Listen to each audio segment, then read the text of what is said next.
Welcome to Season 3 of the Armchair Athletes on CMRU.ca. We're here to talk the four major American sports leagues. Your favorite sports show on CMRU.ca, hosted by Terrell, Taylor, Clayton, and Will. Welcome everybody to an all-new episode of the Armchair Athletes with Clayton, Terrell, Taylor, and Will. No guests on this week, but so you're stuck with us for, I guess, but whatever. Oh, you know what I forgot to do last week, and I realized this after the show? What's What? that? I forgot to run the gauntlet. So we're going to get it at least twice today. I'm going to make sure. So starting off here, TikTok at Armchair Athletes. I just uploaded a new video there. Go check it out. I guess once we upload this, though, it'll probably be like a day old. So, but still, go check it out and like it if you don't after that day. Instagram at the Armchair Athletes.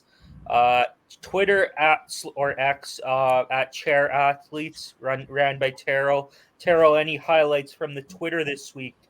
Not a ton. I'll say that after that Timberwolves Nuggets game, there were some people that I was disagreeing with about some certain things. We can get into that when we talk the NBA. That will be a talking point. And then for the YouTube at the Armchair Athletes 196. 196, that's the amount of hours I've been watching prospects for this NHL draft. Also the number of prospects I've been watching, 196 of them. But you might only get like 32 or something in the mock draft. So, but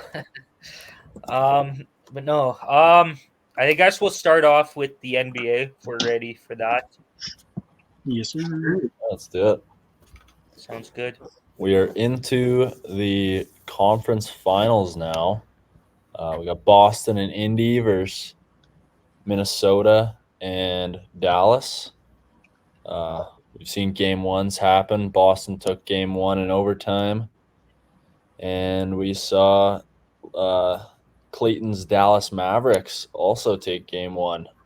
Mm-hmm. Good games. Both good games. Mm-hmm. The Dallas game was very good.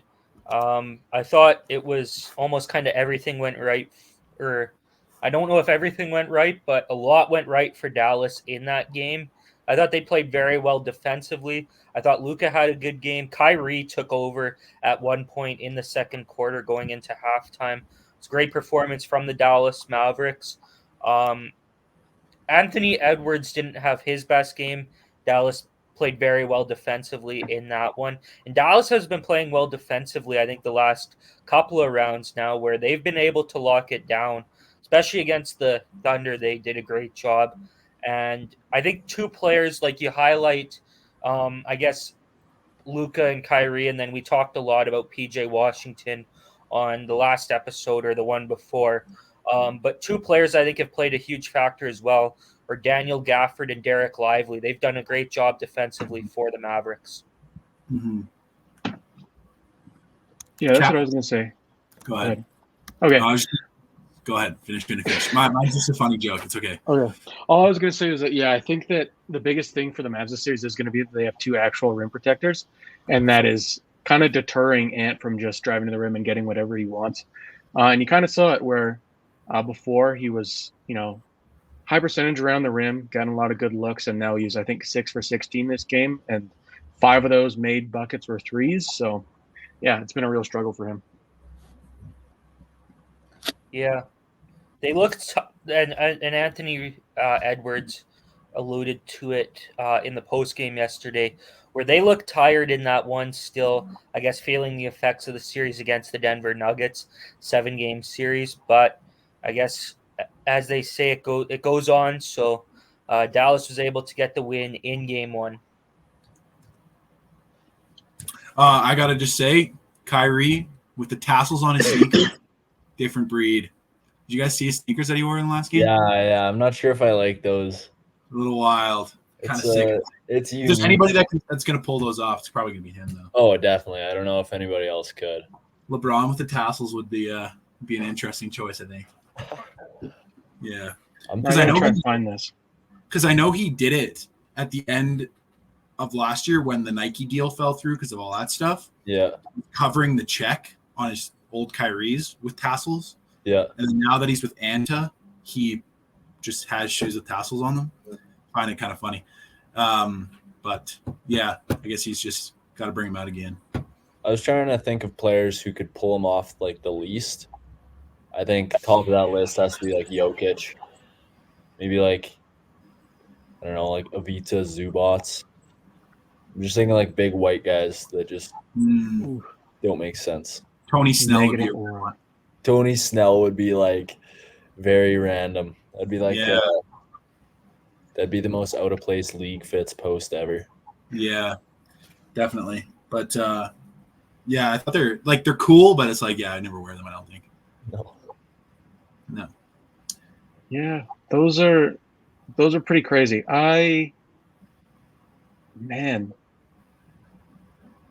Yeah, I don't know. I don't think anyone is going to be pulling off the tassels on their sneakers anytime The soon. shoe I think that's a unique itself- look. Yeah, the shoe itself I think is cool. His new is a cool shoe. But the tassels is a little weird. Yeah, I will say. I mean, he's an eccentric dude, you know. He's going to wear some weird shoes every once in a while. If he stops playing today, at least he'll be the first, probably the last player in NBA history to have tassels on their shoes. So Best performance in tassels in NBA history. it's almost as crazy as when Gilbert Arenas wore Dolce and Gabbana sneakers to play. Yeah, Have you guys true. seen that? Yeah. Gilbert Arenas had some wild shoes. Or Nick like, Young wore Yeezys before. Yeah. Red Before they October. got banned, yeah. I will say, if PJ Tucker was still in the playoffs, we'd probably see him crack those out. Mhm. He probably He'd be asked. yeah. That's about all he does now. Just wear shoes. Yeah, unfortunately. Oh well. It's a good way to show off your collection, though. Yeah. He's getting a post every game from BR Kicks.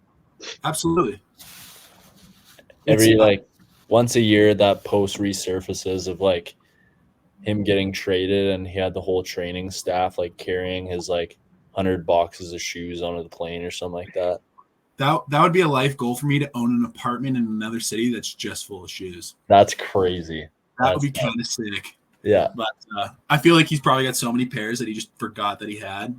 Yeah. Like, I wonder if he actually ever goes through every single one. That'd probably take you like 2 weeks just to like actually realize what you have in your collection. But yeah, interesting stuff. Mm-hmm. Mhm. Any more on the Dallas game? No, Not that I can think of, no. I was just going to say we had a bit of a stinker from Cat that game. That was not his best performance. No. Nice putback dunk, but besides that, I think it was which is tough. You know, Ant really wasn't, like we already said, Ant really wasn't doing much. Cat, again, not doing much. But the baller of the week, Jaden McDaniels, was doing exactly what he does for like this entire playoffs. He's efficient. He's hitting threes. He's playing good defense. In the past 2 games, which is the Nuggets elimination game and then game 1 of this series against the Mavs, he is 23.5 points, 5 boards, 2 assists on 64% from the field and 69.2% from 3. I mean, it just feels like every time he was taking a shot, it was going in, especially against the Nuggets.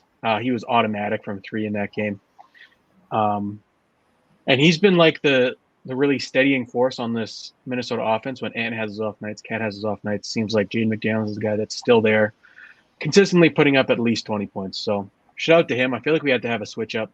Could have been Luka again this week, but I feel like Luka's been baller of the week numerous times now. So it's nice to have a good change of pace. yeah.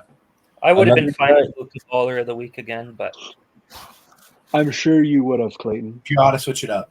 I think we got to call it like our baller of the week. Yeah. Might Yeah. not be the baller of the week, but it's our baller of the week. Yeah, because I was Our- thinking, like, a guy that we haven't given the honors to is Jason Tatum. And I know he's been, like, stinking it up efficiency-wise in the playoffs, but, I mean, he had 36 in game 1. He had, like, 10 points in overtime or something like that. Like, really just carried Boston to that win. Yeah. He did, I think he deserved a nod, even if he's not the most efficient player this playoffs. My thing, especially with in the playoffs, is you go back a week to try and do this, and if guys have only played a game, it's kind of harder for me. And obviously that Cavs Boston series ended before that, so he only played that one game in the Eastern Conference Finals, whereas Junior Gams had played 2. So that was part of it for me. I do agree. I think I'm obviously not the biggest Jason Tatum fan, but yeah, he's had some great performances, and he kind of did help will this Boston team to victory against the Pacers, which is maybe a good segue to go from Mavs Minnesota into the Eastern Conference Finals. I think the thing we got to start off this series talking about is that shot by Brown to send the game to OT, because that was ridiculous. Yeah, that's about as like red contested as you can get, or with your contesting with your face, I guess, if you're Pascal Siakam. Hands behind the back, no foul. Yeah. Doesn't matter. I will say it was very good defense. Can't really Good do anything. As defense. good as it can be. Rick Carlisle was saying the play call was to foul, and in that situation, I understand not fouling, because obviously you wouldn't want to give the possibility of a 4-point play. No. Jaylen Brown is face up against the basket like that, so Mhm. I don't know, kind of just happened. Mm-hmm.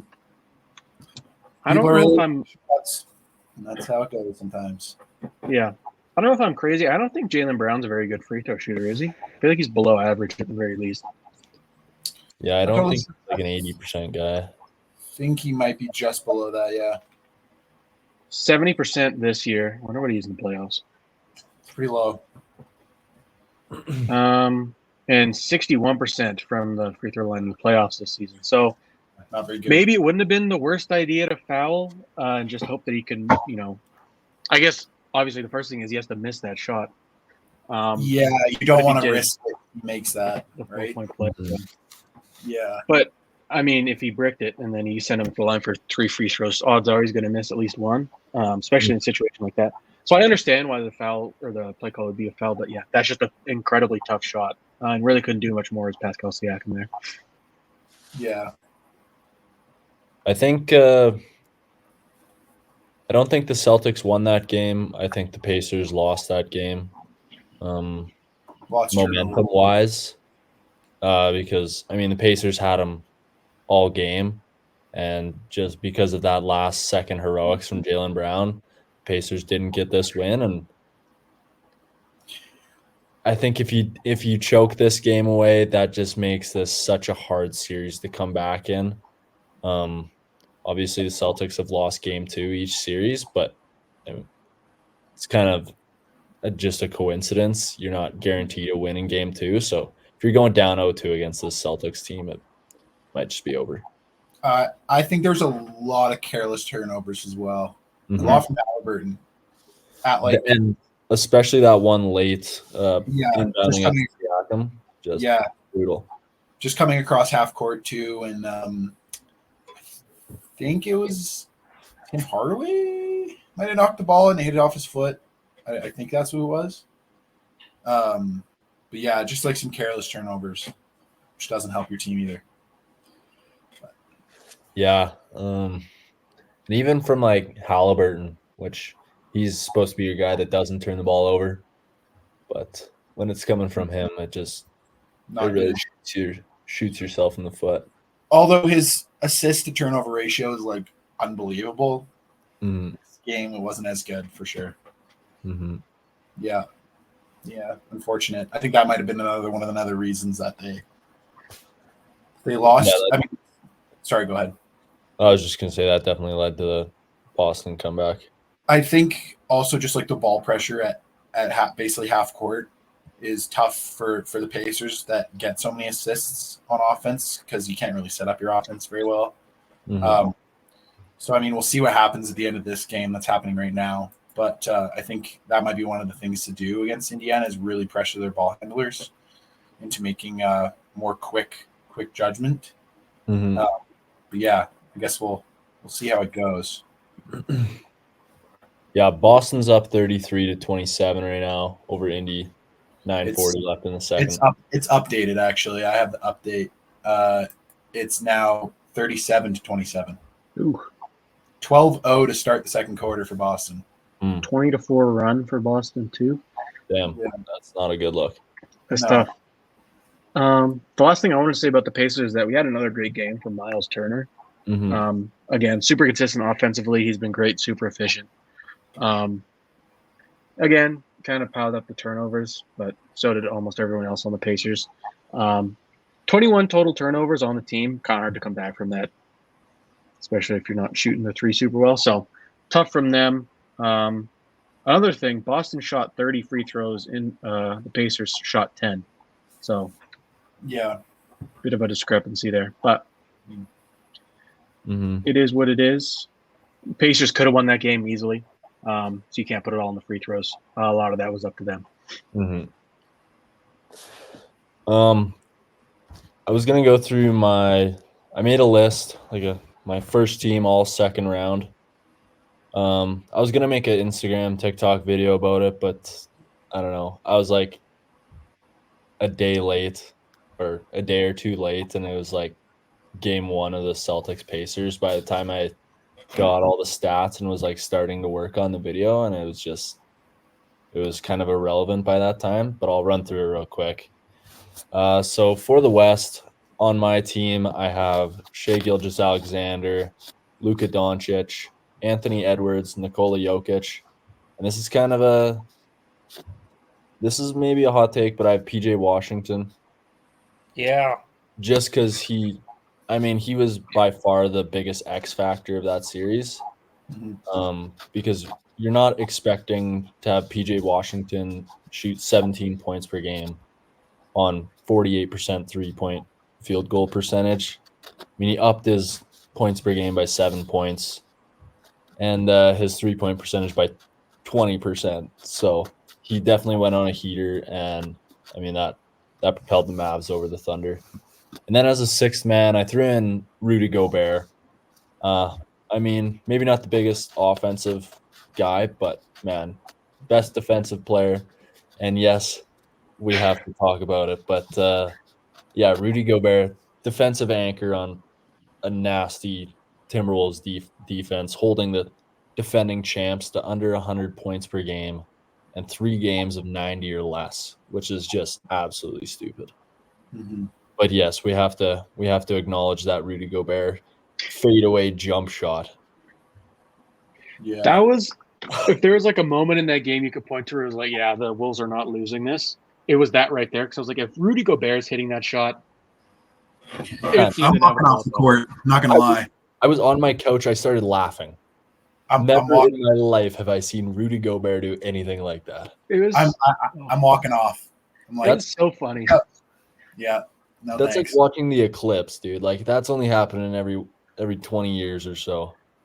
Jokic got Jokic. That it's like, honestly, it's so funny.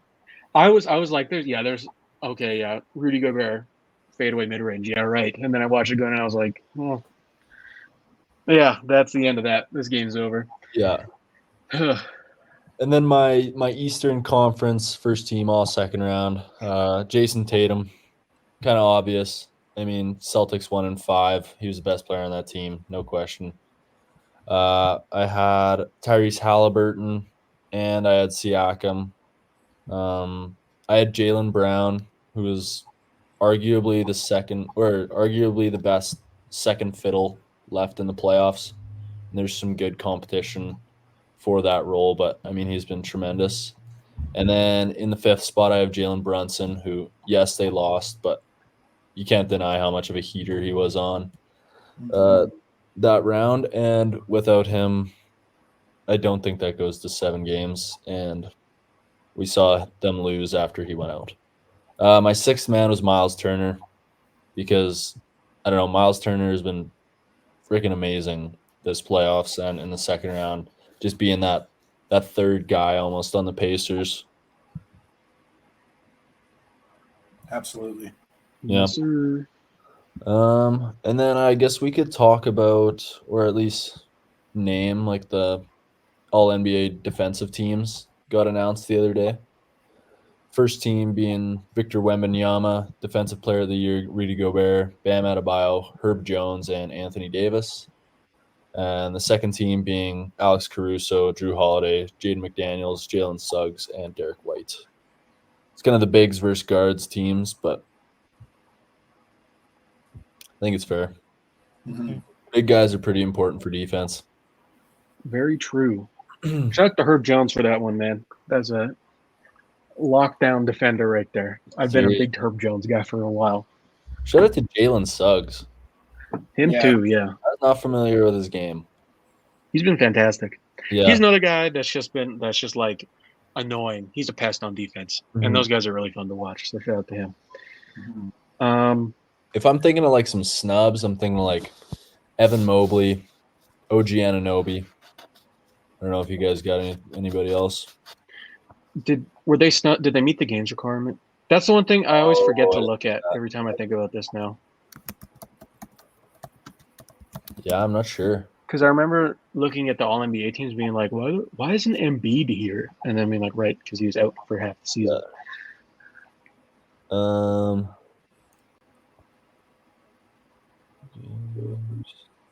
Oh yeah, he only played 50 games. OG only played 50 games.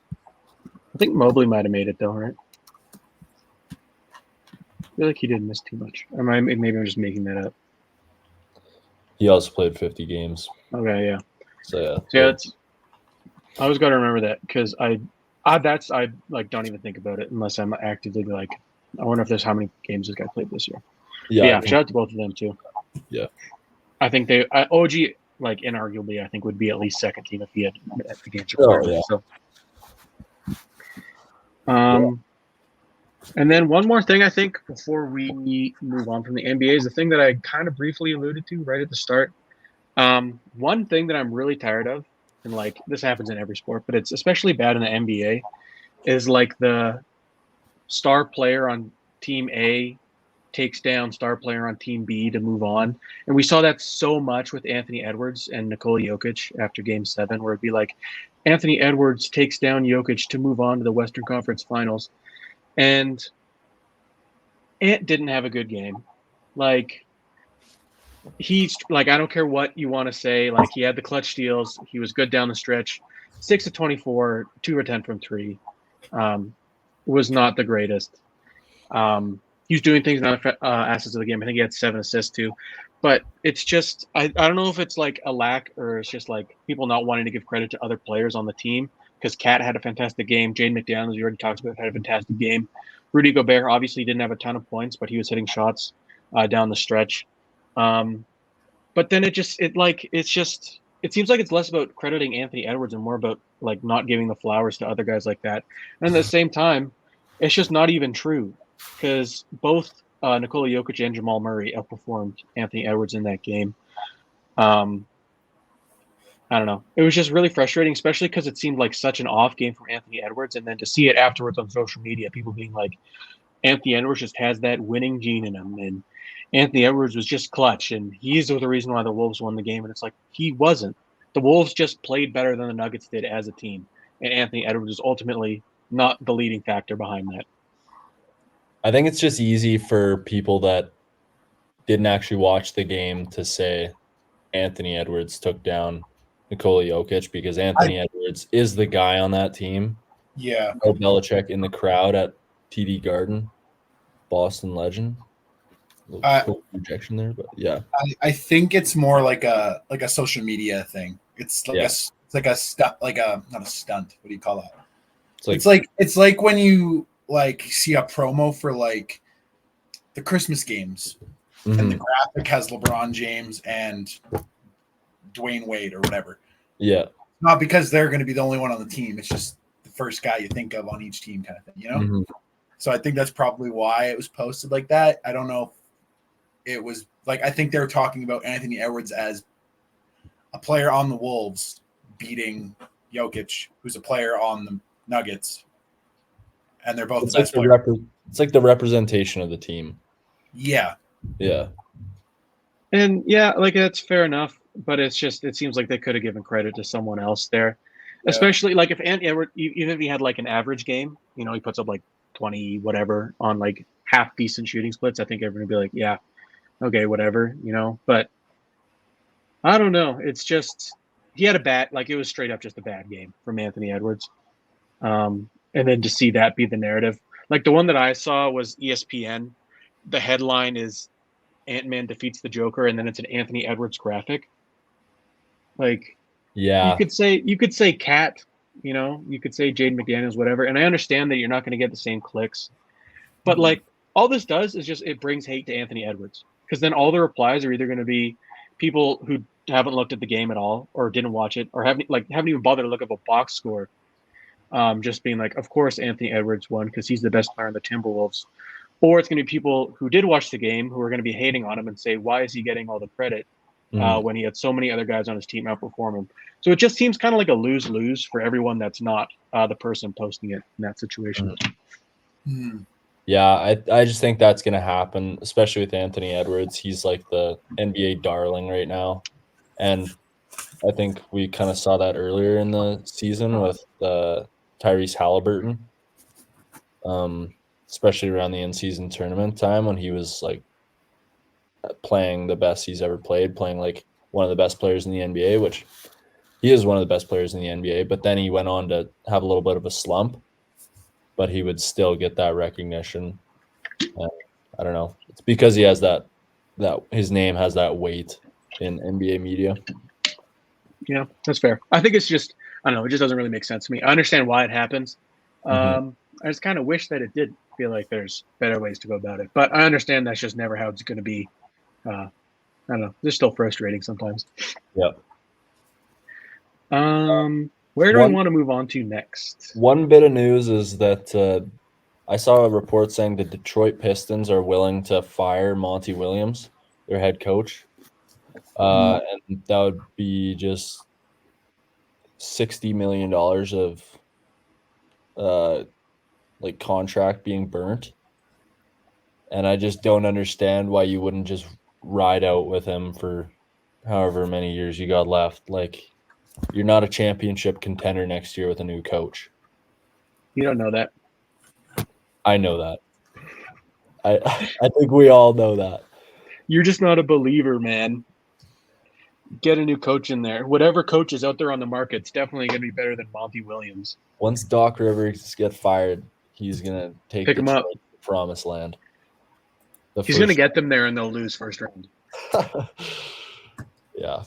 But yeah, so that I just thought, I don't know why you give a coach big money like that after you've seen him be successful and then be so quick to blow it up when you don't have the right pieces to support a competitive team. Especially when it's so much money like that. Like $60 million is just like you're damning your team by doing that. It's just hilarious because I completely agree. I don't understand, like, if ownership sees that and they're like, whatever happened in the team he was on before is exactly what's going to happen when we hire him. Yeah. So of course we're going to hire him for that much money.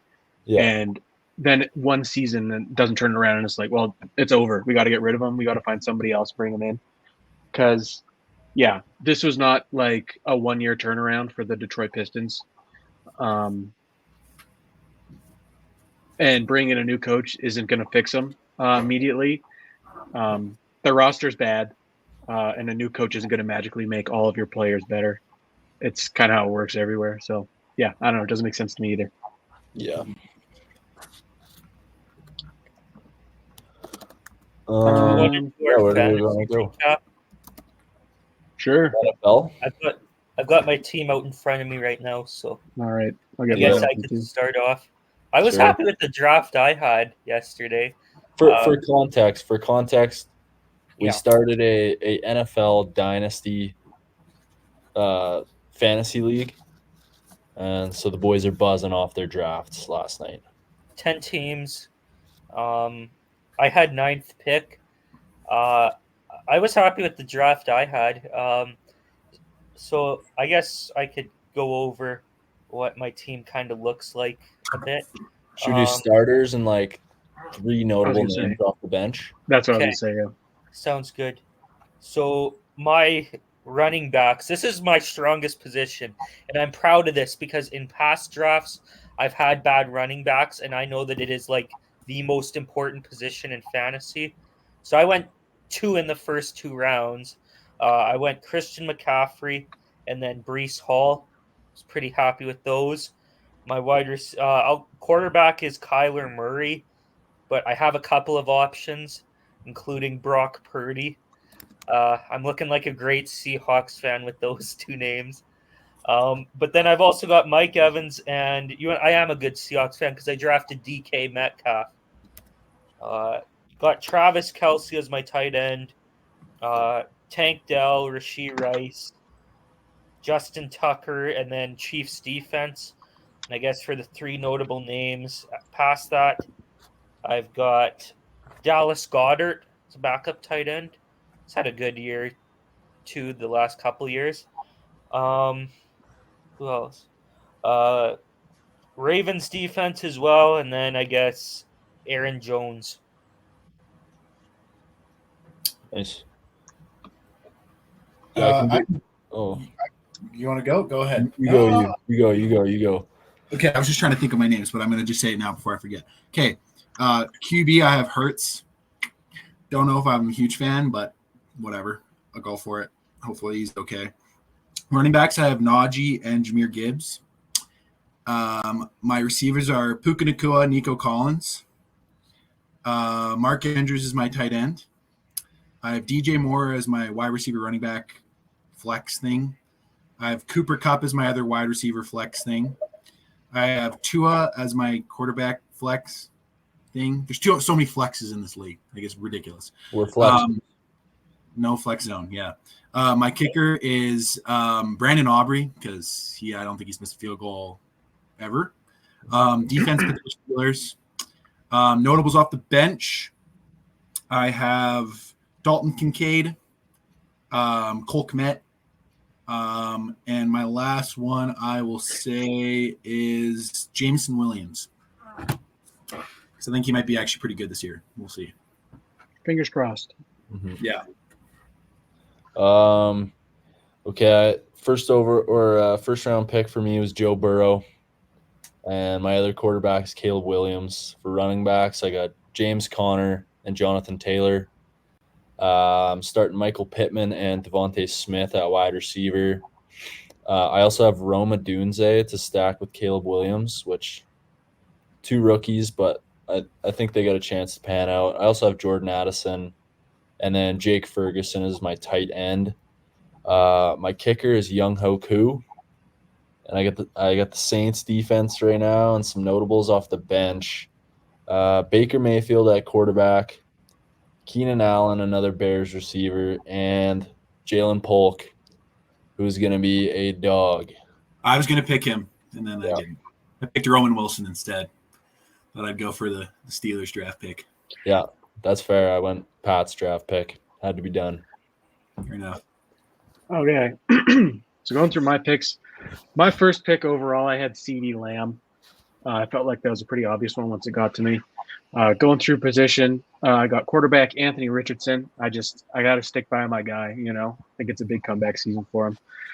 Running backs, I got Kyren Williams and Kenneth Walker. One thing about I was kind of like unsure about picking Kyren Williams, and I was looking into it more. 5 yards per attempt rushing and 3.5 yards after contact as a running back. So he was fantastic last year. And then Kenneth Walker, obviously great for Seattle. My other receiver, other than CeeDee Lamb, is Chris Olave.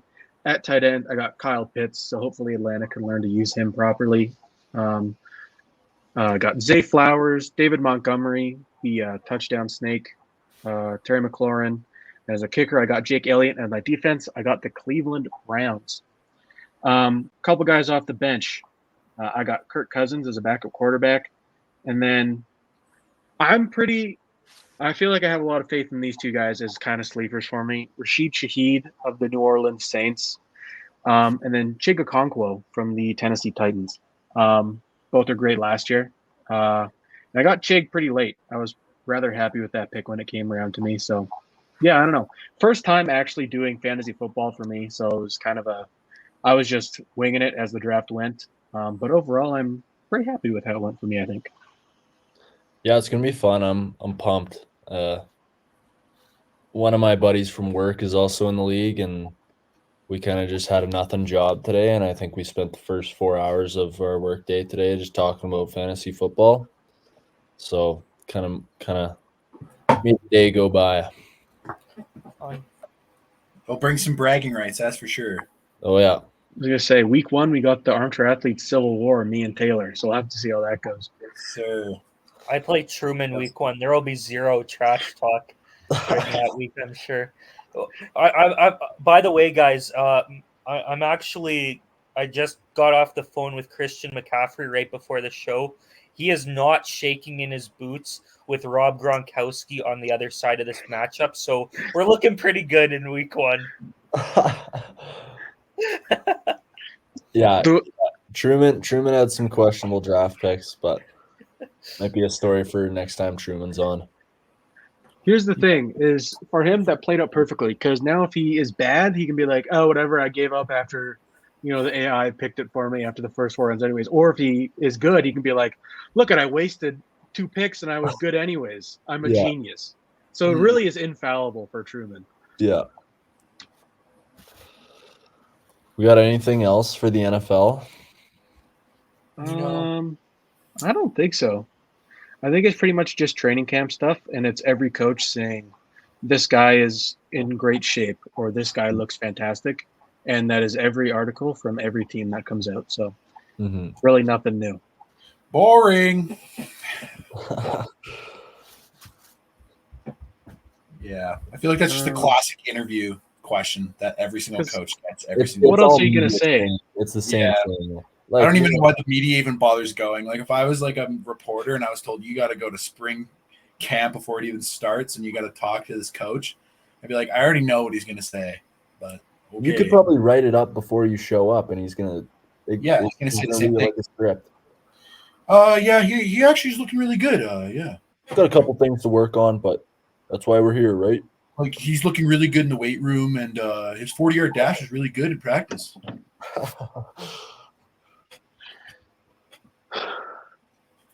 Boring. Where are we going here? I think we might as well run through the MLB quick, and we can finish off with some playoff hockey. I do have a piece of news that I didn't write down for the MLB, but I just see it here, and I think it's interesting. Barry Bonds inducted into the Pirates Hall of Fame. Now, do you think that has any effect on if he can make it into the Baseball Hall of Fame? Is he already past eligibility? I'm not sure. If he is, I'll say no. That will make zero difference if he is eligible, and I don't think that he is. But hypothetically, if he were, no, it wouldn't. It's never been questioned of how good of a player he was. It's always just the steroid stuff. And we could have the Barry Bonds discussion 1,000 times over again. My opinion is still that he should be on the Baseball Hall of Fame. And the fact that he isn't is kind of a disservice to him and makes the Hall of Fame less credible. You take him as a player before the steroid seasons. He was a 400 home run, 400 stolen base guy. That alone is enough to get you into the Hall of Fame. So the fact that he isn't in there, ridiculous to me. But it is what it is. I'll say, no, I don't think that this changes his opinion on the Hall of Fame. If Reggie Bush can get his Heisman back, get Barry Bonds in the Hall of Fame. Mm-hmm. I don't hate it, man. I've been a Barry Bonds. I guess steroids versus betting is a little different, but you're betting that you get stronger. Not betting, I guess. Payment for being good. So I don't know. Yeah, I'm of the opinion that he should be in there handily, but he's not, and that's just how it is, unfortunately. If we want to move on, my Blue Jays boycott, they're starting to maybe convince me a little bit to tune back in. Unfortunately, today that would not have been possible. The Detroit Tigers had some power outages that cut the TV broadcast. So even if I did decide to tune in, I don't know if it was in effect for the entirety of the game, but I know for the start of the game it was. So he missed an IKF home run, which is unfortunate. That's an eclipse moment too. It hasn't happened very frequently. I think it's a second one all season. So I think it's probably one in 5 years. So yeah. Listen, known power hitter IKF. He's turning around now. He's hitting the home run every game the rest of the way. But yeah, they beat the Tigers today, 9-1. The offense is starting to come into its own a little bit. The one thing I will say is there's an asterisk because they've played the Rays and the White Sox, now the Tigers, who are not known as some of the best baseball teams in the MLB right now, especially the White Sox. But beating up on bad teams is something you should do if you're a good baseball team, and the Blue Jays have done that a little bit. Getting shut out by the White Sox kind of brought me back down to earth on that team for a moment. But then they came right back, and they're trying to fool me again.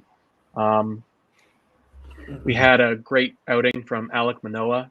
He was looking like himself again. And then, of course, that was in the same game as the legacy performance from Daniel Vogelbach, who nearly hit for the cycle, just couldn't get that triple. It eluded him in that game. So you just froze out on my laptop here.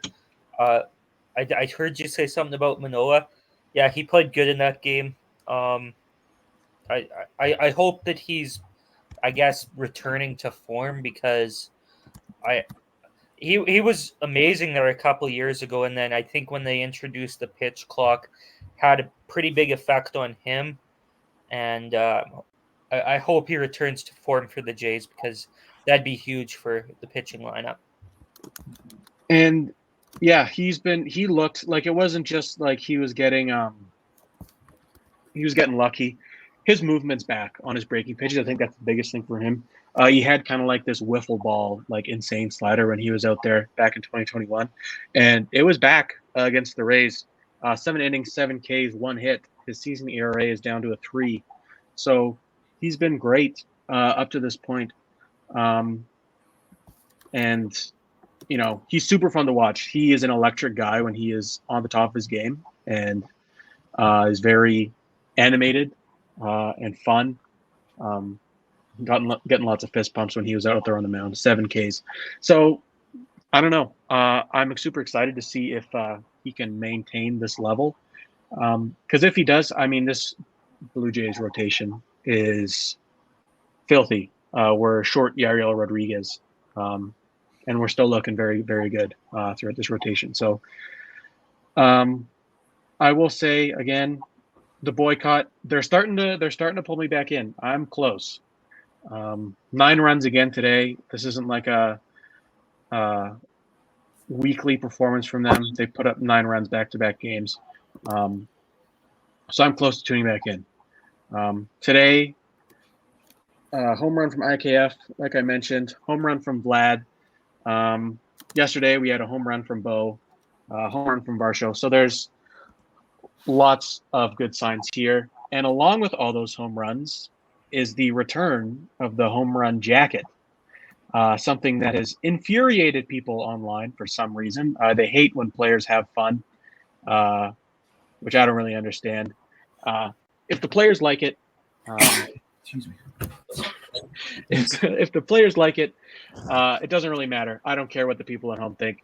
And obviously, if it came back, the players are fans of it, so whatever. Did you catch what this was about? Oh, absolutely, I did.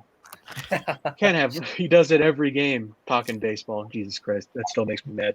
Best home run item though is Seattle Mariners Trident. I think that's sick. There's so many of them across the league now, and that is a very good one. The Twins have like a sausage, and I don't know why that's a thing that's stuck around. The Orioles have like a bong, like a beer bong of sorts. I don't know. I think it's just water they put through it. But there's a ton of stuff. Yeah. Pardon? Probably just water, yeah.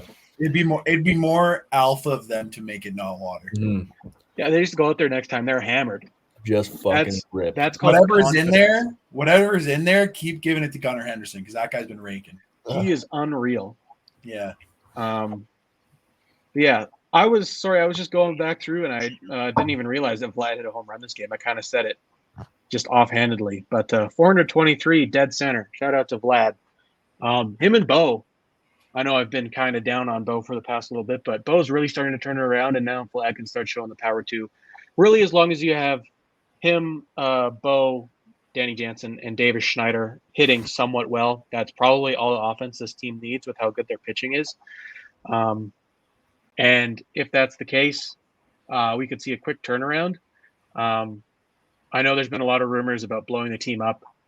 And I said that if they didn't turn it around very quickly, I think that is something that would happen, and I would be in support of. But it's looking like they want to turn it around like right now, and the offense is starting to become what we think it should be. So I don't know. Am I still in favor of it? Maybe. If they can continue this level of performance, I think you got to keep it together at least for a bit longer. And honestly, with the guys on the lineup, we know how talented this team can be. It's just a matter of if everyone can be talented at the same time. So if they can pull that together by the trade deadline, I think you keep it up. And if they come back down to earth before then yeah, I would have no issue with sending guys out. And I don't know. I think unless if there's something else you want to add to the MLB segment, anybody, we can move on to the NHL. What did you think about, this might be old news, but the one woman at the Jays game that got hit by a foul ball? Did you see that? I did see that. I didn't see if there was an update, like if she got compensation of any sort, but man, did she get smoked. That picture she posted after the game was pretty gnarly. Yeah. So hopefully she got something out of that. Because if she didn't, that's a bit tough. But if nothing else, she got a good story. So she can go home with that. And a concussion. That's secondary. As long as you remember the story, the brain damage doesn't matter as much. Yeah. No. But yeah, I guess final thoughts. Hopefully the Blue Jays can keep this up. There may be one more game away from me tuning back in to watch them. So Ross Atkins, if you're listening, you almost have me back. You're very close. Very close.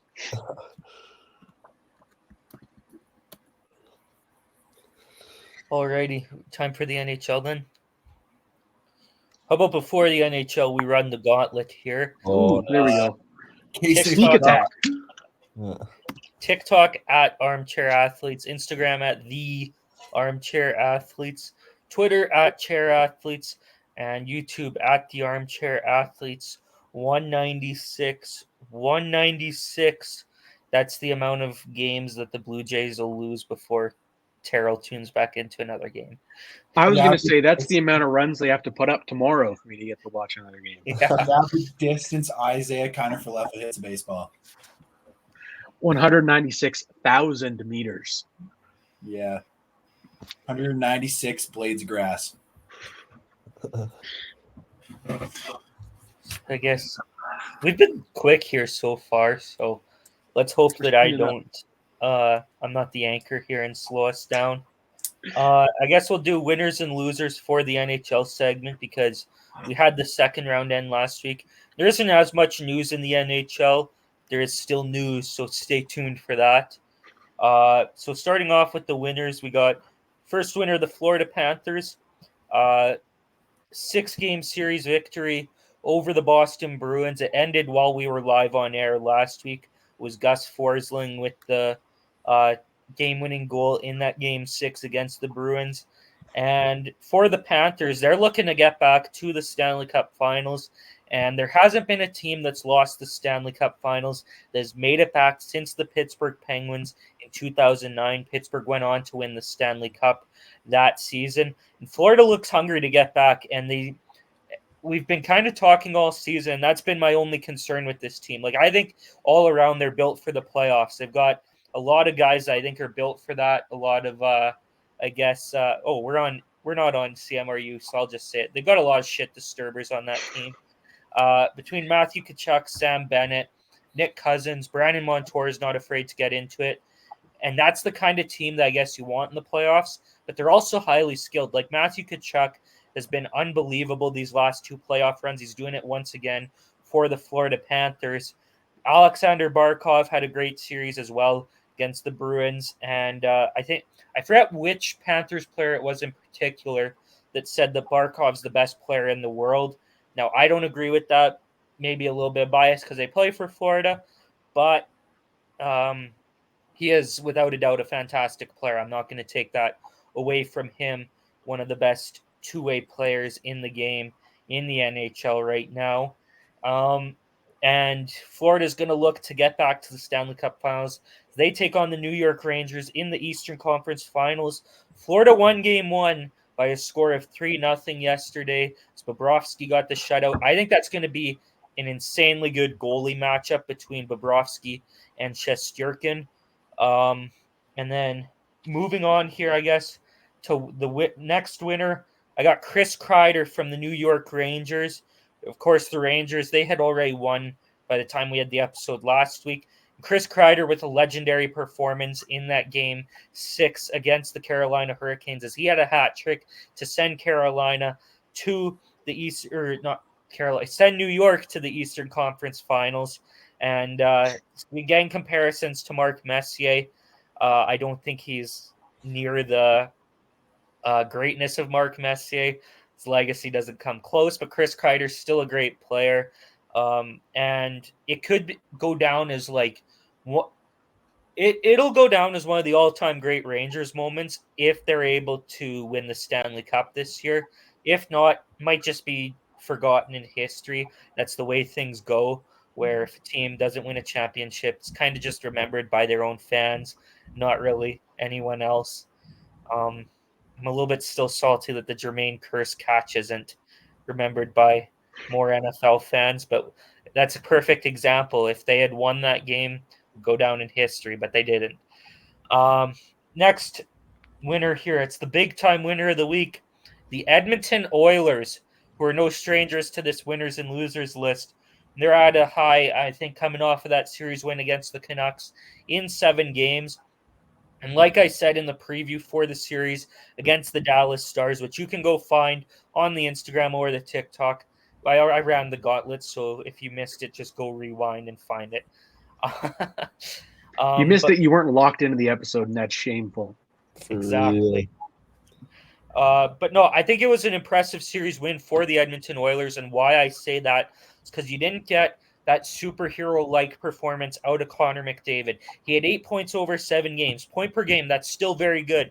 But he wasn't that – he didn't win the series on his own like we've seen in the past with Connor McDavid. Like we've seen in the first round against LA, which I guess he didn't win all by himself, but he was still superhero-like with 12 points over the 5 games in that series. And, yeah, he's playing – great right now for the Oilers. Draisaitl had a huge series for Edmonton. He's a playoff performer. I know he hasn't won a Stanley Cup yet, but he always does well in the playoffs.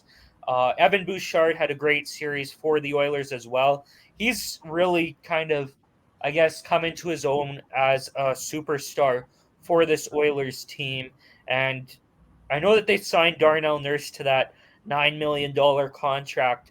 But, man, I think Evan Bouchard is the guy on that blue line in Edmonton going forward. And I'm not saying that he's Paul Coffey, but in this situation, if Messier or if Gretzky and Messier are like McDavid and Draisaitl in terms of like what they mean to this team, Bouchard would be the Paul Coffey of this team. Again, I'm not saying he's as good as Paul Coffey, so if there's anyone watching this and freaking out right now because people just overreact sometimes. No, I'm not saying that. But I think I'll talk about Edmonton's goaltending here when I talk about their matchup against Dallas here quick. I'll talk about the losers first. First loser, the Boston Bruins, of course, lost that series against the Florida Panthers.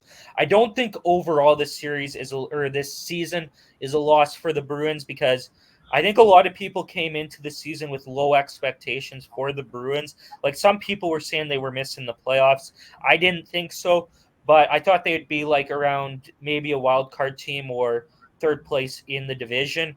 They ended up blowing people's expectations out of the water. Like they came close to winning that division when them and the Panthers were, I guess, swapping the division lead down the stretch of the season. But the Bruins, of course, they didn't win the division. They lose to Florida. I just have them down here as a loser, guys, because they're an old team. I don't think that this team's going to have very many more kicks at the can. And like Marchand's getting up there in age. I think he's the heart and soul of this Bruins team. But knowing the Boston Bruins, they'll find another player that'll, I guess, probably just take over from him. They seem to be a team that just doesn't regress. And actually, score update: Leon Draisaitl just scored for the Oilers against Dallas. Playoff performer, like I just said, as he opens the scoring in the Western Conference Finals. Draisaitl, let's go. Oh no. Well, he better hope that they win, or else it'll be Draisaitl. Let's go to Cancun. Oh my True. Ooh, that was Yeah. quick. You cold. Yeah. Gonna continue on here. The next loser, the Vancouver Canucks. And for the Canucks, yeah, Taylor, I know you're Lady happy. fucking right. Bitches. I'm gonna say this much about the Canucks. It's almost a loser where it's like I feel bad for them because, and here's why. Brock Besser was injured in those final. I think it was the final. Yeah, it was the final game of that series. Didn't play Game 7. I was trying to think if he played Game 6 as well. He did. He didn't play Game 7 of that series, and I honestly thought him and JT Miller were the best players for the Canucks in this series. So that was a huge loss. And then Elias Pettersson, he said in the press conference, I believe it was yesterday, that he was playing through injury. His knee was hurt since January. However, my Oh God. my thing about that is why didn't the Canucks sit him down the stretch of the season? Because it's an We're in a excuse. I mean, every team does it. Every team says that their players are hurt after they lose. I'm not going to say. I know, that but there's also some guys that play really well, and then they say that, and it's better. Whereas usually, like, I don't know. No, I'm not a fan of that on any team. I'm not even just saying it's because it's Canucks, but yeah, I feel like if you just don't play well, you don't play well. Yeah, that's a fair argument to make. And honestly, this Canucks team did not play well in that Game 7. You think Or of it, sorry? Or 6. Or 6. Yeah, 6 was bad. But Mhm. Game 7, like, those first two periods were awful for the Canucks. And I get that they made it a close game in the third period, but you got to play the full 60, especially in a Game 7 against that Oilers team, if you want to give yourself a better chance to win. And Vancouver, they made it close at the end. They got a couple of goals. The final score ended up being 3-2, but the Stars did not show up in that game for Vancouver. I don't know where, like, I think next year they're going to be good, but for whatever reason, I have this suspicion in the back of my mind. The Canucks seem to be a team where they have a good season, and then the next season, and it looks like they're just like going to be like a Stanley Cup contender for the next 5 years, and the next season it just all goes bad. So what happened after the 2020 bubble, where they defeated St. Louis in the first round, took Vegas to 7 in the second round, and the next season they missed the playoffs. And then they missed the playoffs actually like 3 years after that bubble year. I like the job that Rick Tocchet did. In fact, here's the first piece of news. So we're tying in the winners and losers and the news segment. Rick Tocchet won the Jack Adams Award, and I agree with that pick. I think he did a great job with this Canucks team.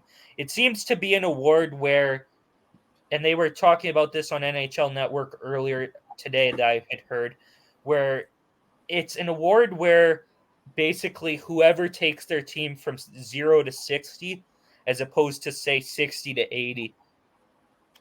And I think that's kind of most sports. The coach of the year kind of is that award. And Tocchet certainly did that with the Canucks this year. Maybe even took them 0 to 80 because they ended up going from missing the playoffs to winning the Pacific Division, and they made it to the second round this year. I think that, like I said, I think they're going to be a team that is a contender now for the next couple seasons. But there is just that little bit of suspicion that like it could fall apart because we've seen it fall apart in the past for the Canucks. I will say, though, I like the tandem now going into next year if they have Demko and Shelovs. I think that'll be a great tandem. Shelovs gained, I think, a lot of valuable experience from this playoff run with the Canucks. And then the ultimate loser, I've got the Carolina Hurricanes.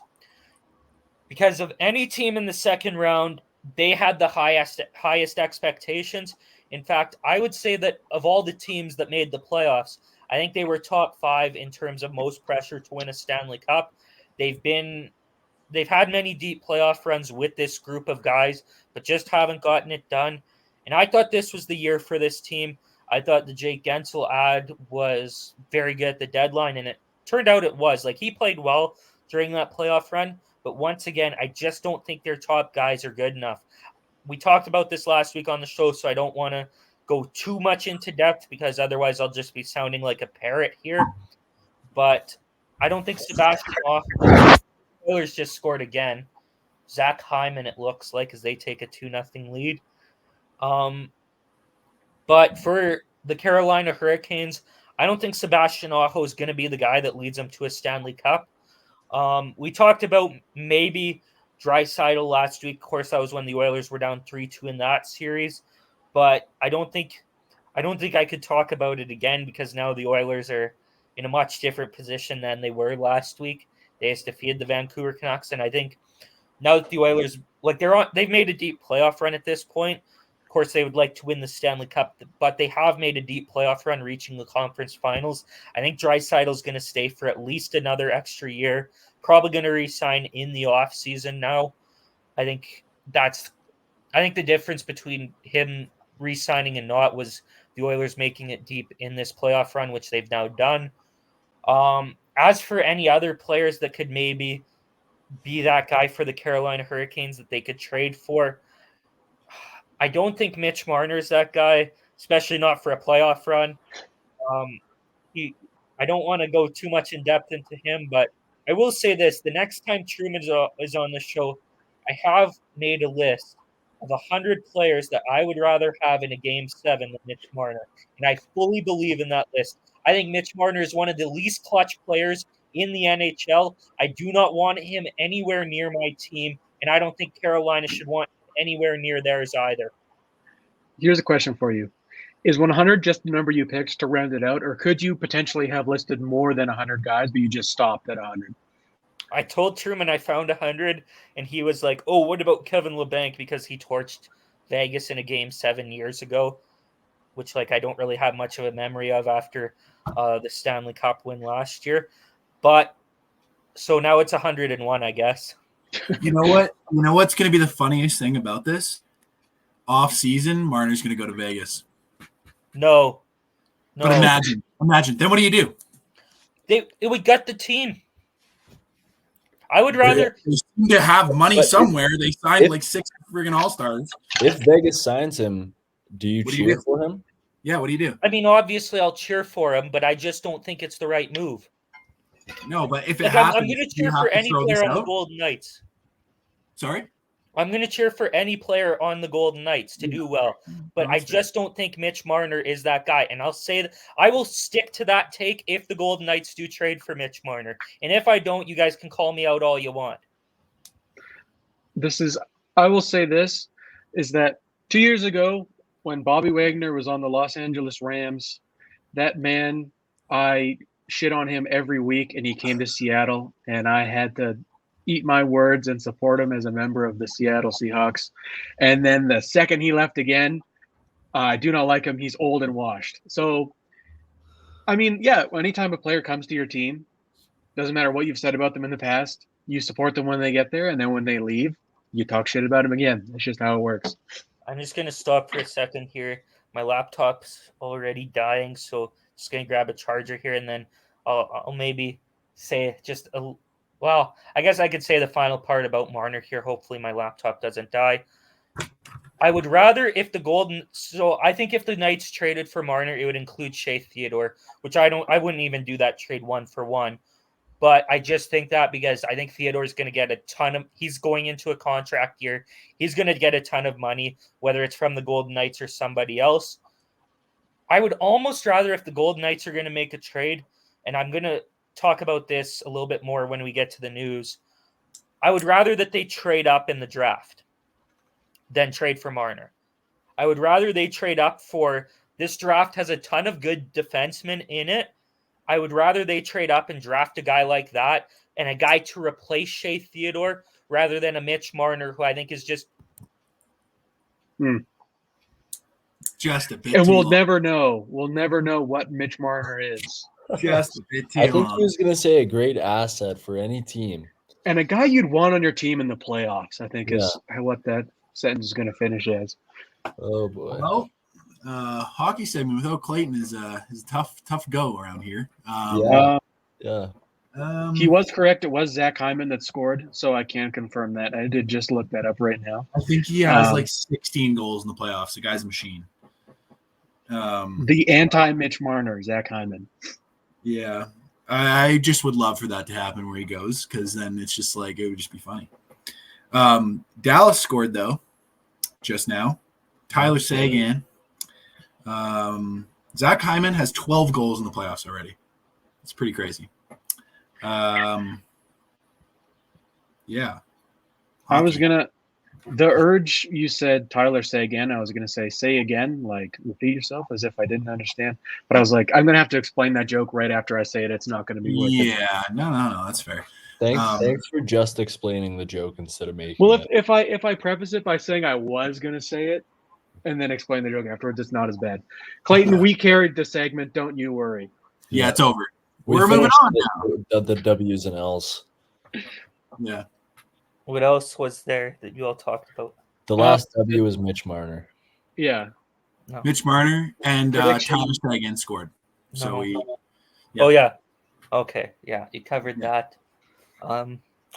I guess like I made my point, I guess, about Marner, other than I just added a caption here because I seen you guys all did earlier and I kind of wanted to. I don't know if you can add one while you're doing this show or not, but So yeah. I will. So then, got to get back to my notes here now too. So we've got the news now. Dallas, they eliminated. Yeah, let's go. We didn't know what to call it, so we called it the news, but it's a great name.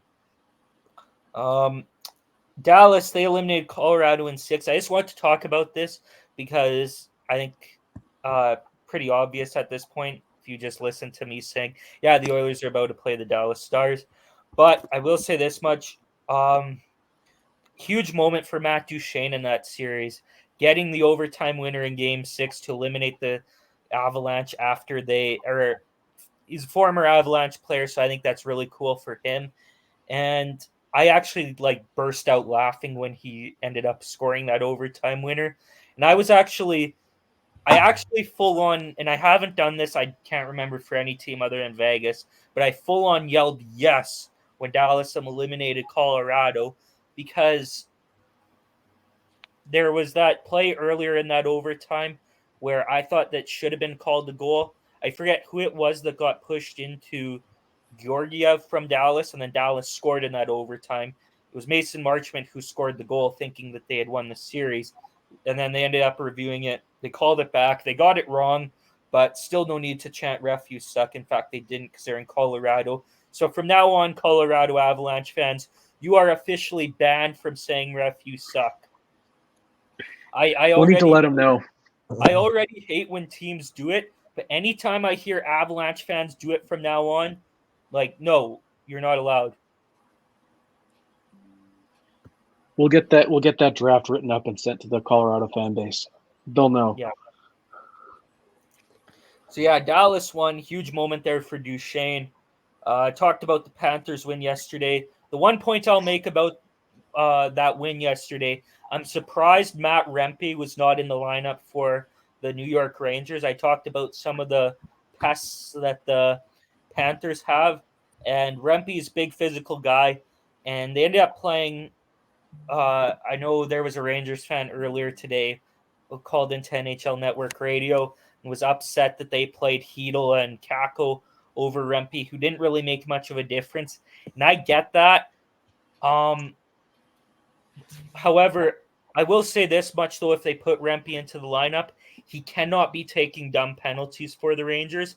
Provide a physical presence, but they have to toe the line, because I think that could end up being a huge difference maker in this series. The Rangers have had a great power play in this playoffs, and if Florida is undisciplined against the Rangers, I think the Rangers' power play could make them pay in this series. Next point here. More coaching news. Jim Hiller, now the full-time coach with the Los Angeles Kings. Okay, he was the interim coach. He, I guess, somewhat turned the team around. Like, if they don't make that hire, they probably don't make the playoffs. But at the same time, too, one of the most uninspiring teams in the playoffs.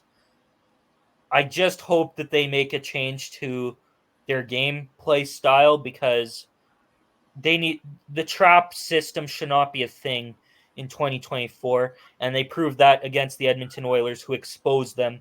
Were the much faster team in that series. Sheldon Keefe, now the new head coach in New Jersey, former Leafs coach, was just fired recently.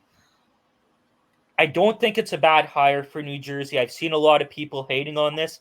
I don't think it's a bad hire. Sheldon Keefe's done a great job in terms of in the past with the Toronto Marlies. He won the Calder Cup with them in the AHL. So I think he's an NHL coach, and he wasn't awful as the Leafs coach. I get he didn't get them to that next level, but I don't think he's awful. And we've seen other coaches go into Toronto. I know, Taylor, you were talking about it last week. Other coaches have gone into Toronto and haven't found success. Maybe Keefe's able to find success with this Devils team. There's a ton of exciting players. And like last year, they were looked at as a Stanley Cup contender after that run where they beat the New York Rangers in the first round and lost to the Hurricanes in the second round. So if the Devils can get back on track in this upcoming 2025 season, could be a great opportunity for Sheldon Keefe. And then I guess last piece of coaching news. This wasn't too much of a shock, but we did talk about the possibility of him being fired last week. Rod Brind'Amour has signed a new contract with the Carolina Hurricanes. He will remain the bench boss there. That about does it for the NHL this week. I guess. Oh, one last thing that I want to talk about, if you're okay with that. Nope. Oh. Go ahead. Cut it off. So I'll be coming out with my mock draft closer to the actual draft. I'm still watching some film. But Craig Button recently released his rankings of the prospects going into this draft. And I do not agree with his rankings at all. In fact, I think his are more of an outlier than mine. And I get now he has way more expertise than I do. I'm not saying that. But from a lot of the talk that I've seen, I don't think that this is going to be accurately how the draft will fall when they do draft in Las Vegas at the Sphere. But so he's got Celebrini 1, Demidov 2. I agree with those. Consta Helenius 3. I think that would be a huge reach for Anaheim at 3. TJ Ginla at 4. I think he could go high, but I don't think he's as high as 4. Parekh at 5. He's not going to be the first defenseman off the board. He'll go in the top 10, I think. He's not going to be the first defenseman off the board. Zeev Buem at 6. I don't have as big of a problem with that. Artyom Levshinov at 7. Levshinov's going to go high in this draft. I think his floor in this draft is about the 4th pick. He could go as high as 2 if we're being honest here. Sam Dickinson at 8. I don't have a problem with that. Cole Yzerman at 9. I disagree, but I wouldn't shock me if he goes at 9. And then Caden Lindstrom at 10. I don't think he's going 10th. I think he'll be in the top 5. And I also think Anton Salayev, who he had at 16, I think is a very bold take.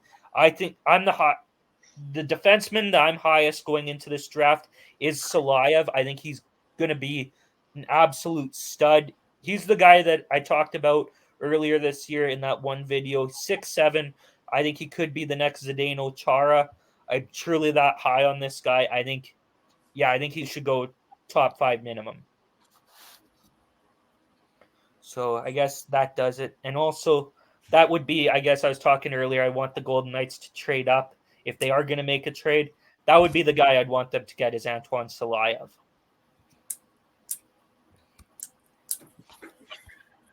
Okay. Is that the end of the NHL segment? That is. Okay. Because I wanted to finish off with a quick bracket update. Clayton, bad news in the Yates family. Rhodey has been knocked off from the first overall spot in this bracket, replaced by Fleeter and Zach Laranjo. Oh, 1 wow. and 2 on the bracket. Rhodey's been bumped down to 3. So tough in the Yates household. That is tough. That is a tough Taylor, you are 4th. Kranzler 5. 4 goals, 1 man, 6. I am 7th. I don't know. Yeah, Rhodey, he held that top spot since I think pretty much it began. And then everything just kind of fell apart this last week. The only one that I think he got wrong too was the Edmonton Oilers. He had them losing to Vancouver. Mm-hmm. So I guess that's the margin of error in this Very Armchair Athletes slim. bracket challenge. Yeah. Yeah, I will say You got to be perfect to win our bracket challenge. he's 16 points behind out of first place. So yeah, it's not like he's fallen from grace completely. Maybe there's some way that I can still pull this together. But yeah, I was just kind of shocked. I went to check it expecting the order to be at least somewhat similar, and then I saw that Rhodey had been knocked off. So a big shakeup in the NHL bracket. And then I forgot to do this for the NBA bracket. Sorry, I refreshed my page. I have to wait for it to reload. I know that I'm still in first with 3,600, but Clayton, you are right on my ass in this. You're at 3,400 in second place. Taylor at 2,800. That was from me picking the Nuggets, obviously, who then went on to lose to the Wolves. And unfortunately for me, if the Mavs win this series, Clayton, I'm pretty sure you're going to overtake me. So you lose out of the NHL bracket, but you have a chance to overtake everyone in the NBA bracket. And the only pick I've gotten wrong so far in the NBA one is, or did I? I think Knicks Pacers probably. No, I had Pacers. Did you Never pick mind. Pacers? I've been perfect. Never mind. So I think I've just been picking the correct amount of games for a lot of them, and I think the Nuggets. I got the Knicks and the Nuggets wrong, because I picked I think Knicks in 7, and then it ended up being Pacers in 7. Never mind. I just figured out the one I got wrong. I had Nuggets over Wolves. Oh, okay. Yeah, that's fair.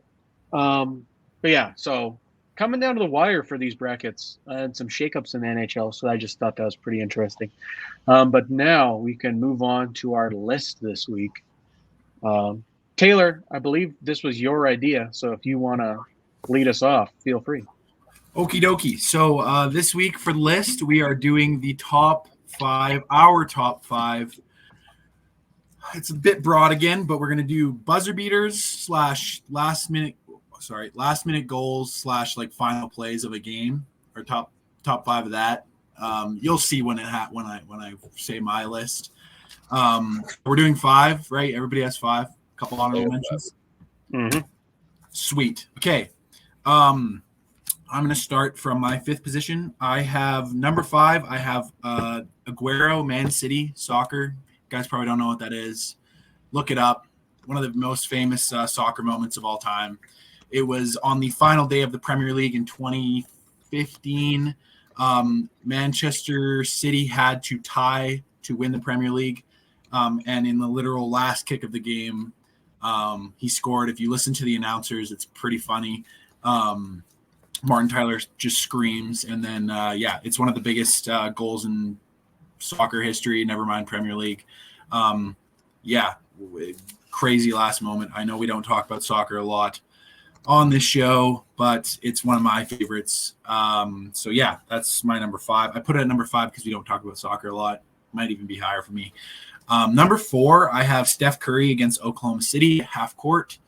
Mike Breen kind of carries that moment a lot. But I will say it was still a cold moment. Probably one of Steph Curry's best buzzer beaters, I would say. Mm-hmm. Number 3, this one was tough for me. I was going to put it higher, but again, I don't watch hockey a lot anymore. Crosby golden goal at the Olympics. That's probably the best goal, I think, Canada sports potentially at an Olympic level for sure is one of the best moments. Pretty young, but it was still one of the better moments. I think clutch buzzer beater overtime goals ever. So that's my number 3. Number 2, I have Chris Jenkins for Villanova winning the national championship against North Carolina in 2017, I think it was. Just a pull-up 3, laced it to beat North Carolina. Was a crazy, crazy game. That was a full packed house too. Was a crazy, crazy, crazy buzzer beater to win a national championship too. Doesn't happen very often. I don't think really ever besides that one. And number 1, I feel like is going to be a lot of people's lists. Mine is Kawhi Leonard, double bouncer, to beat Embiid and the Sixers in the 2019 playoffs in the 3rd round, Game 7. I remember sitting there on the end of my couch, just like felt like it took 30 seconds for it to fall in. I was alone, not watching with anybody because that's how it goes. So I just kind of ran around my house by myself. But was still a wild moment. So that is my number 1. I can go. At my number 5, I wanted to have like a pretty new one.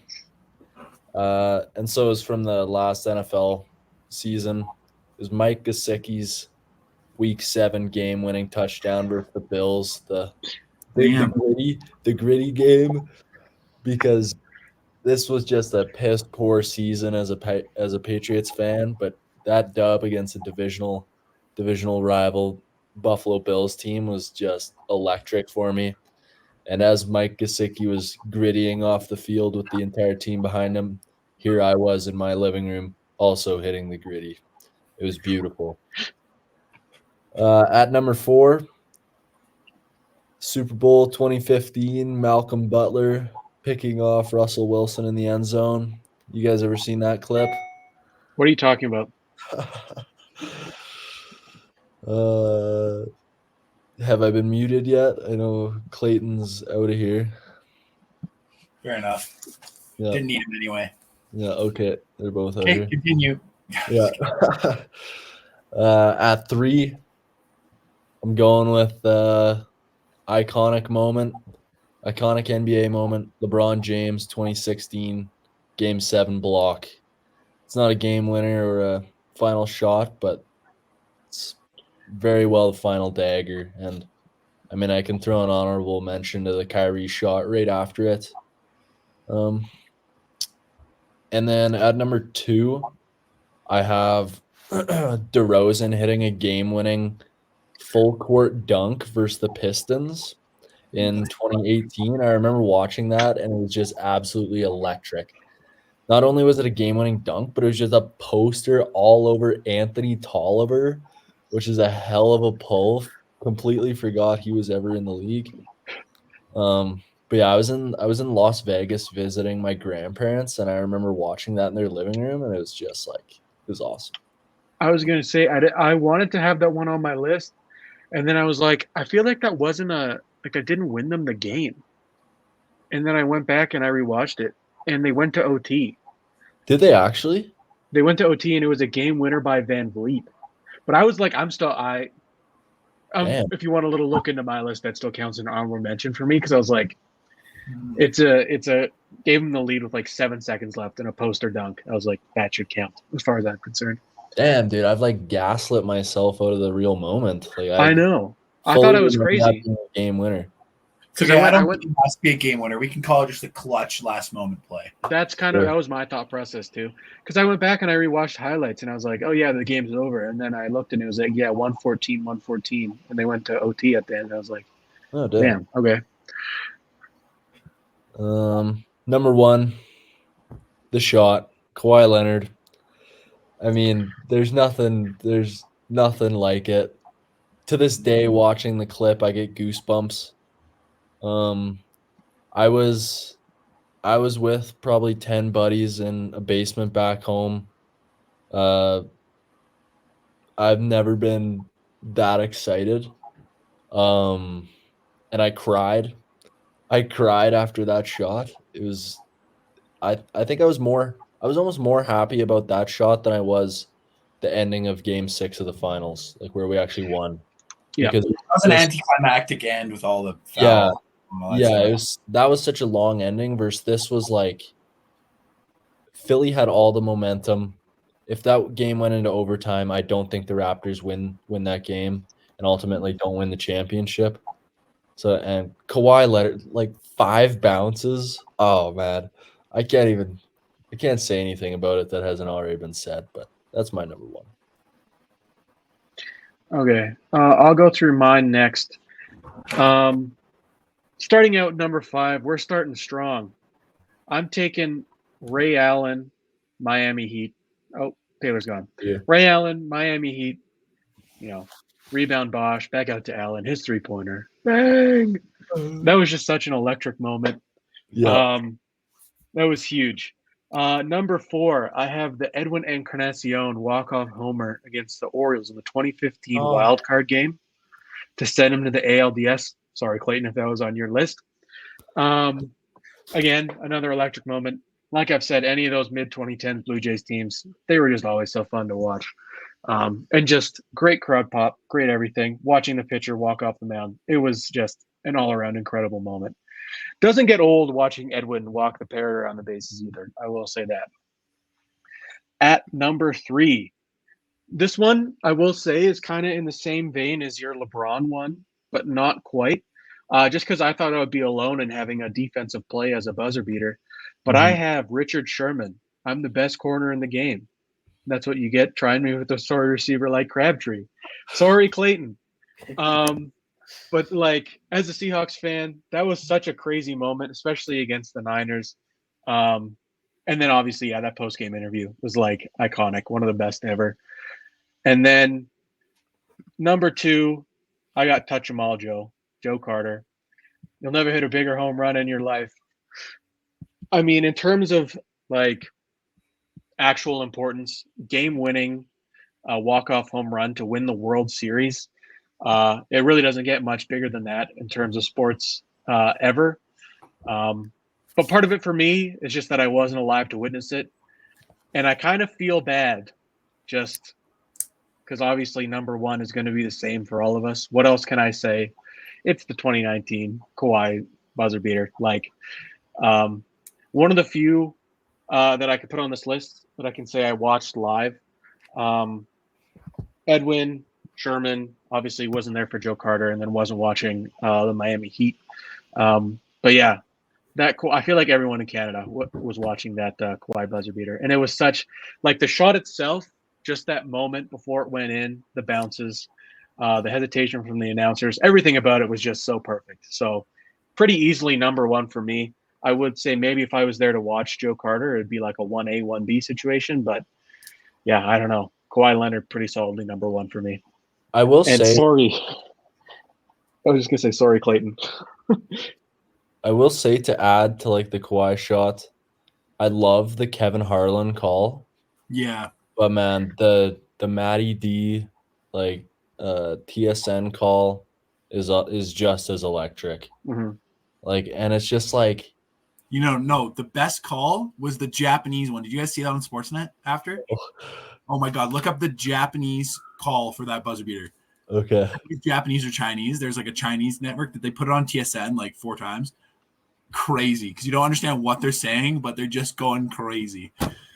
I will say that doesn't shock me because anytime I hear like an international announcer announce anything, there's so much energy that it doesn't matter what they're saying. Yeah, no, this one's wild. Have you seen the Clippers guys? They have like I'm not sure, but they have like a an Asian like international broadcast, and these guys just go crazy over any basket. It's hilarious. Yeah, it was kind of like one of those vibes. You got to listen to it after the show. Yeah. It was hilarious. I guess I can. Yeah, I guess I'll do my list here. At the 5 spot, I originally had Edwin Encarnacion's walk off against Baltimore in the wild card game. But I think I might replace it here. And instead, my number 5 is now going to be Matthew Tkachuk's between the legs goal against the Nashville Predators with, I think it was literally like, I think 1 or 0.1 seconds remaining in that overtime. It was a regular season game a couple years ago, but I don't know if you guys have seen the play or not. It's tough to forget once you what's have. wild, Clayton? You know what's wild about that? I was there. Really? Yes, sir. You were at that game? I was. I think so. That is crazy. Yeah, it was the one where he came like across the front of the net, right? Yeah, came in front of the net and like just out of nowhere, just like to win it in overtime. Yeah, I saw it. I was on the other corner though, because my uncle had season tickets, and they were like, "There's the bowl," and he was on the bottom. I was on the bottom right if you're looking from like above, so it was on the other side of the ice. But yeah, bit of a flex. Kind of low key forgot about that goal though. I'm not gonna lie. Yeah, that was wild. I'm not even a Flames fan, but that had me like.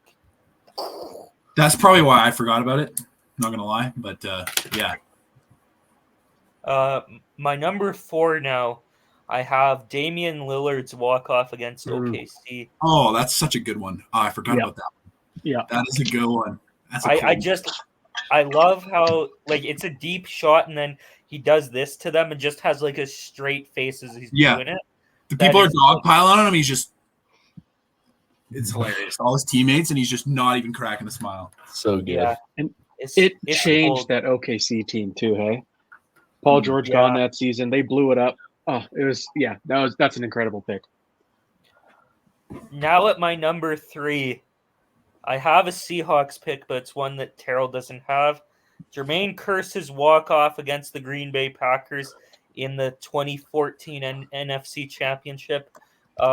Was amazing comeback from Seattle. I think they were down, was like 17 in that game, and it was absolutely wild. Nothing happened the following week. They just kind of ended the season right there, from what I remember. And what a way to end it! What a way to end it! I want to say just to add one more thing to that. The way that they started the comeback was the John Ryan fake touchdown, or fake field goal touchdown, and that was like, okay, there maybe is a chance. And that was just such a funny way to start it. Yeah. And then at the number 2, I've got Richard Sherman's "Don't You Ever Try Me with a Sorry Receiver Like Crabtree" play. Absolutely clutch. I remember watching it live. It was absolutely crazy. And then, of course, the post-game interview. Going to go down in history. One of the greatest post-game. I'm not even going to be like half on it. No, it is the greatest post-game interview in sports history. So, and then at my number 1, Terrell also stole this pick from me. I've got Joe Carter's walk-off home run. It's a pretty obvious pick for me once I heard of this list. Touch 'em all, Joe. Like winning the World Series. The walk-off home run, nothing better than that. Yes, sir. I guess we can go through honorable mentions. I have a couple. My one that I was going to say, and I only thought of this once you had the golden goal, was the Alec Martinez in overtime against the LA Kings to win the Cup. Or against the Rangers with the LA Kings. I can go first. I have 3. One, I made a mistake. I was gonna try and I even put on my paper that I was gonna put the Steph Curry thing in my honorable mentions, then didn't read what I put there instead. So honorable mentions: Minneapolis Miracle, Stephon Diggs. Yeah, true. Good one. Remember watching that game, and I was like, "What just happened?" Worst piece of tackling I've ever seen in an NFL game for sure, but that's okay because it made for a great moment. Another one I have is the Chris Davis Auburn punt return. The kick 6, yep. That was fantastic. That was really funny and good. Good announcing too, and yeah, punt return touchdown for the win off a missed field goal is just wild. And my final one is another hockey one. It's Bobby Orr. Pretty classic photo, cutting across the crease, full dive. Backhand from one of the GOATs. I think if he didn't get plagued with so many injuries, he probably would be the best defenseman of all time. It wouldn't even be probably even close. So shout outs to Bobby. Yeah, that's my 3 honorable mentions that I could think of off the top of my head when I was thinking of this list while we were doing the show. I got a couple. Westbrook versus Denver, 2017. Westbrook Back- from like so far out off the Adams screen for a 50-point triple-double. Back when he was the dog. Wasn't that the game that he broke the record for most triple-doubles in a season too? I thought that was the one where he had 20, 20, and 20. No, that was in No, because that was when he was in that was like 2020, I think. Yeah. No, it was the one right after Nipsey Hussle died. He was still playing for OKC, I think. That was in the bubble. Yeah, Nipsey Hussle didn't die that long ago. It was more recent, I think. Oh, Yeah. It was for sure when he was with the Wizards. you sure? I swear it was OKC. Never mind, it doesn't matter. Yeah, no, yeah, I think you're right, Terrell. But yeah, no, I'm pretty sure that Denver game, he broke the record for most triple doubles in a season. Broke Oscar Robertson's record.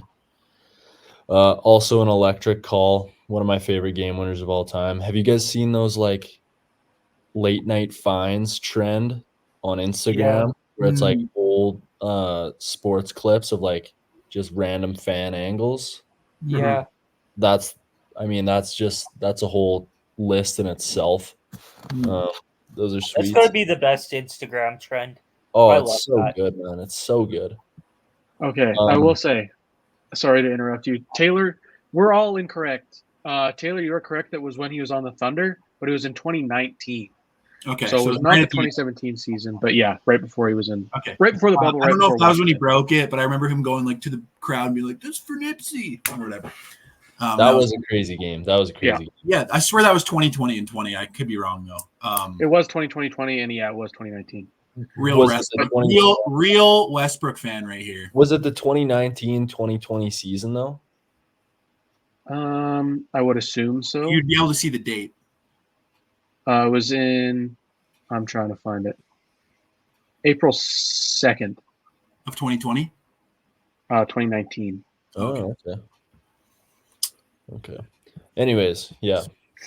Westbrook's goated like that. My next one, Chris Middleton, game 1, round 1, in 2018 versus the Celtics, hit such a nonchalant game-tying 3 to send it to overtime. 0.5 on the clock. Giannis literally hands him the ball, and Chris Middleton pulls it and splashes it to send it to OT. I was going crazy in my basement back home. And my last one, Adam Vinatieri, Super Bowl winning kick. Pretty iconic Patriots moment. Pretty iconic NFL moment. I'm surprised you didn't mention who was it? Was it James White that had the touchdown against Atlanta to win 51? Yeah, true. I could probably just say the whole second half. It was a clutch moment. Yeah. Okay. I'll go through my list. First of all, Taylor, you immediately took my 2 firsts that I had here. I had the Auburn kick 6 and the Minneapolis Miracle listed down. Then I had the golden goal. And then I had the DeMar game-winning poster. Well, game-winning in quotation marks. We counted as a game winner That's here. crazy to me, man. That's blowing my mind. I know. I Holy still cow. was like, I had convinced myself that was the game winner just because they won the game anyways in OT, and I guess I just blocked that from my mind. And then as a final one, I wanted to have a recent one, so I have the JSN game winner against the Eagles this season. To extend that winning streak against the Eagles, that was such a fantastic catch. That drive, 92 yards. Really everything about it was just great. And then kind of as a bit of an honorable mention picking against the Raptors, I have the DJ Augustine game-winning 3 against the Raptors in 2019 that made everyone freak out and say that the Raptors were going to lose the series. Everybody thought they were still cooked. That was so funny when it happened. Wasn't it over in 5 too? It was a gentleman's sweep. Yeah. So I remember seeing that and being like, people overreacted to it so fast. And then, it just didn't make a difference at all. Another one like. Oh, go ahead. I know. Sorry, another one like that. Jeremy Lamb. Is that what you were going to say? I knew it. I knew you were going to say that. On the Hornets, The crazy half court. past half, and he just chucks it up and in. Oh, Yeah, when the Hornets won 25 games that season or something stupid. Yeah. brutal. Yeah, I was- those are all the ones. Those are all my honorable mentions. Yeah. I don't have Um, any more either. I have one more, but I'll let Clayton go. did you guys say OG's game winner in the bubble? No, That was another nonchalant one. but that one like was so didn't matter to me because it was the bubble, and then they immediately lost anyways. That it just didn't have the same weight that some of the other ones did. But it was a fantastic shot. Yeah. Yeah, it was crazy. Sorry, another one from the bubble. Was it Luca, Luca? Yeah, that one was pretty sick. they lost that series too, but whatever. Mhm. But I think it was Anthony Davis, I think, hitting it was like a left elbow jumper over top of Jokic to win one game in that series. I remember watching it at work at the golf course with my buddy. It was like dead empty. We're just sitting there watching basketball. We started freaking out over it. Here's another walk-off since Will brought up the Super Bowl for the Patriots against Seattle. How about Chandler Jones against New England? That's awful. That's awful. I would- right there That- was I was going crazy when I was watching that. I was watching it with two of my buddies who don't even watch football. It was my one roommate and his buddy. They had just come back from skiing and they just kind of sat there because I was watching football, and Yeah. they kind of just sat there and watched, and they were going crazy too. It was wild. that was brutal. Kobe Myers is an op for that. And then he signed with the Raiders the next Oh, Raiders, yeah. Hurts.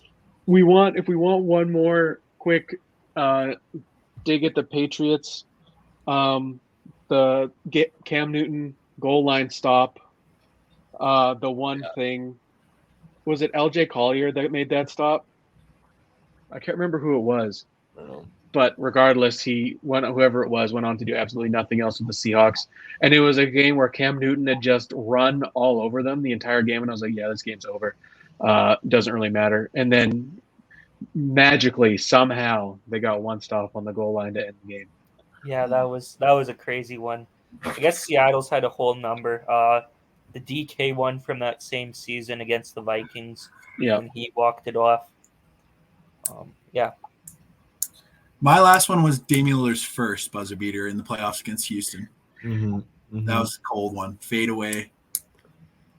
That was my last one. So I just thought of Kyler Murray, Hail Mary to DeAndre Hopkins. Ooh, good one. We could I was say- correct. Yeah. It was LJ Collier. And yeah, he went on to do nothing. So shout out to him for one play. Yeah, there's a lot of March Madness ones that I was going to add, and then I was like, I just won't. We could That's probably a make whole a list separate itself. list. Yeah.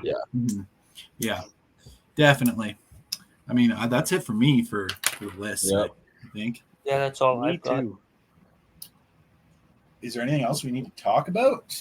I don't think so. think so. I've been looking through this list, and it's looking pretty good. We've exercised what we needed to talk about.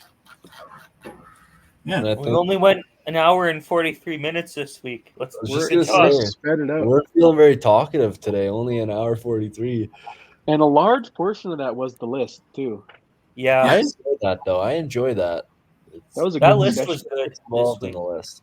Shout great. out Taylor for that one. Yeah, great idea, Taylor. Taylor Just stays trying on to do good. my part. Just trying to do my part, guys. Yeah. I mean, I think that's it. I mean, Clayton, you're usually the outro guy. I can let you go for it. Okay. Yeah, thanks for tuning in once again to the Armchair Athletes here on Apple Podcasts and Spotify. Tune back next week as the playoffs in the NHL and the NBA roll on. It's only going to get even more interesting from here. So make sure you tune back next week. Thanks for tuning in. Thank you, everybody. Folks. Good night.